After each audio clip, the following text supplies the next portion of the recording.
ہر قطرے سے اللہ اللہ۔ حضرت شبلی رحمت اللہ علیہ اللہ تعالیٰ کی محبت میں فنا ہو چکے تھے۔ کتابوں میں لکھا ہے کہ ایک مرتبہ ان کو مجنون سمجھ کر کسی نے پتھر مارا، جس کی وجہ سے خون نکل آیا۔ ایک آدمی دیکھ رہا تھا، اس نے جب خون نکلتا دیکھا تو کہا کہ چلو میں پٹی باندھ دیتا ہوں۔ لہٰذا اس نے بچوں کو ڈرایا دھمکایا اور ان کے قریب ہوا تو وہ دیکھ کر حیران ہوا کہ جو قطرہ بھی خون کا نکلتا ہے وہ زمین پر گرتے ہی اللہ کا لفظ بن جاتا ہے۔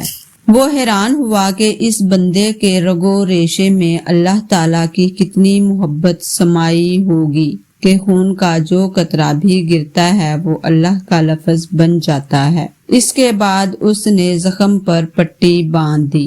کثرت ذکر کا اثر کبھی رگو ریشے میں سما جاتا ہے اور انگ انگ ذاکر بن جاتا ہے۔